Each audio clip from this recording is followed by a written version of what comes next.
우리는 오늘 주님께서 너희는 가서 모든 민족을 제자로 삼아 아버지와 아들과 성령의 이름으로 세례를 베풀고 내가 너희에게 분부한 모든 것을 가르쳐 지키게 하라 하신 이 명령을 따라 성례식을 거행하게 되었습니다.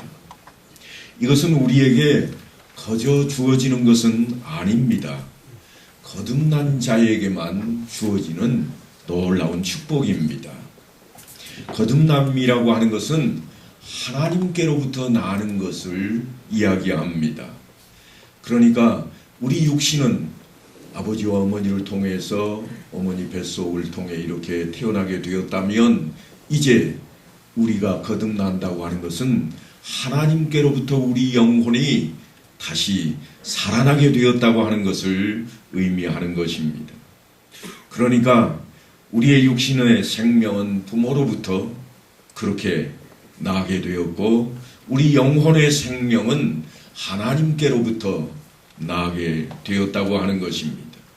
바로 이처럼 하나님께로부터 새 생명을 공급받는 것을 이야기합니다.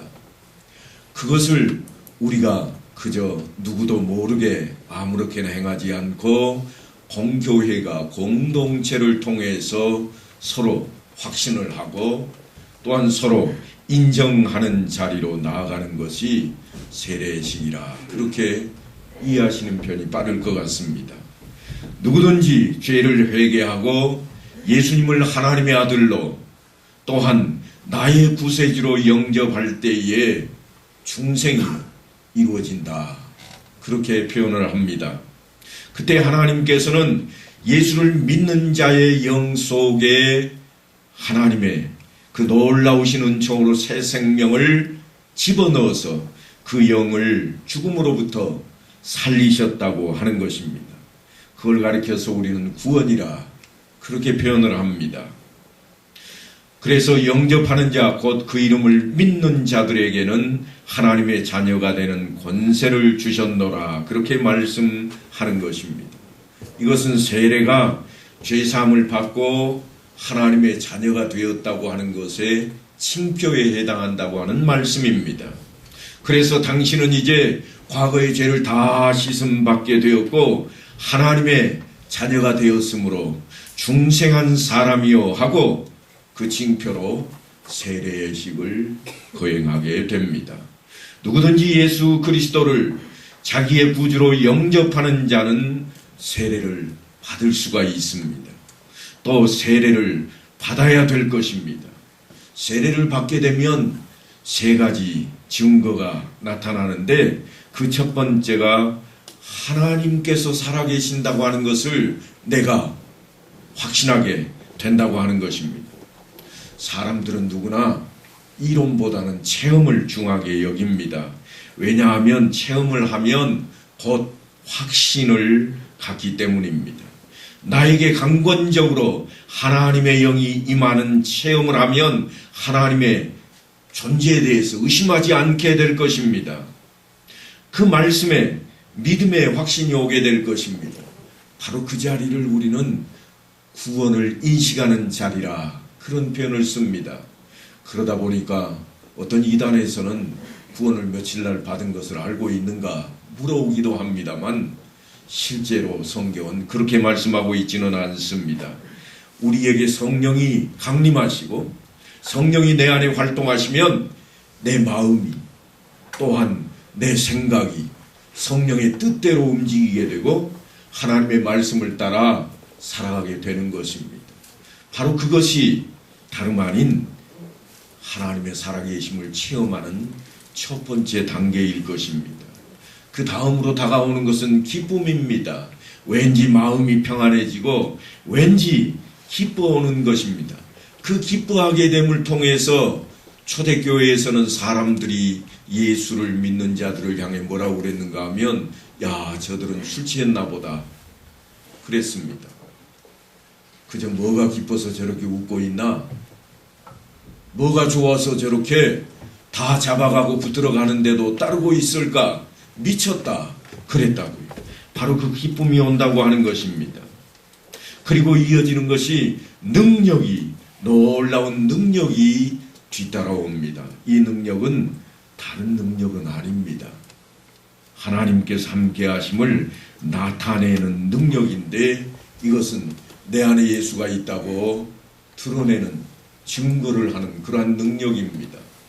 이전까지는 그런 힘이 없었고, 이전까지는 그럴 마음조차 없었는데, 이제는 마음이 바뀌고 뜻이 바뀌고 또한 행동이 바뀌게 된다고 하는 것입니다. 그래서 이제 모든 사람들이 거듭남으로 세례를 받게 되었고, 아직 받지 못한 사람은 세례를 사모하게 되는 자리에 서게 되었습니다. 그래서 우리는 거듭난 자로서의 삶을 살아가고자 하는 것입니다. 그러한 새로운 생활, 그것을 우리는 뭐라고 그러는가 하면 믿음 생활이라 그렇게 표현을 합니다. 그렇다면 그 믿음 생활은 어떤 모습으로 우리에게 새롭게 다가올까요? 그것이 오늘 본문의 내용입니다. 너희 몸을 하나님이 기뻐하시는 거룩한 산 제물로 드리라. 왜 갑자기 제물 이야기가 나오는가? 왜 갑자기 우리가 새롭게 살아야 되는데 제물 이야기로 등장하고 있는가 하면, 하나님 앞에 우리가 서기 위해서는 죄가 없어야 됩니다. 죄가 없이 함을 받아야 되는데 우리 인생 어느 하나도 죄 없는 자가 없습니다. 그래서 어떻게 해야 될까? 옛날에는 제사를 드렸습니다. 내 대신 내 죄를 제물에게 뒤집어 씌워서 그 제물의 피를 흘림으로써 하나님 앞에 죄사함을 받고 나아가는 자리로 삼았다고 하는 것입니다. 바로 그러한 제물을 통한 제사가 사라진 이때에 우리는 어떤 모습으로 하나님 앞에 나아갈 수 있는가? 하나님이 기뻐하시는 거룩한 산 제물이 우리 자신이 되어야 된다고 하는 것입니다. 어떻게 그러면 그렇게 될 수 있는가? 왜 그렇게 하는가 하면, 이어지는 말씀을 보니까 하나님의 모든 자비하심으로 너희를 구원하노라 그랬습니다. 우리가 그럴 수 없는 위치요, 우리가 그럴 수 없는 사람들임에도 불구하고 하나님의 자비하심으로 하나님께서 우리를 받아주시고 하나님께서 우리를 이끌어 주시겠다고 하는 말씀입니다. 그래서 하나님의 자비하심이라고 하는 것이 근거가 되어서 우리 몸을 하나님 앞에 산 제물로 드릴 것이 요구되었다고 하는 것이 사도 바울이 우리에게 들려주고 있는 이야기입니다. 제사를 드린다고 할 때 제사를 드리는 그 목적이 어디에 있는가 하면, 제물이 영화롭게 되는데 목적이 있지 않습니다. 제사장이 더 나아지는 데 목적이 있지 않습니다. 어디에 목적이 있는가 하면 제사를 드리러 오는 사람, 제물을 드리는 사람에게 목적이 있습니다.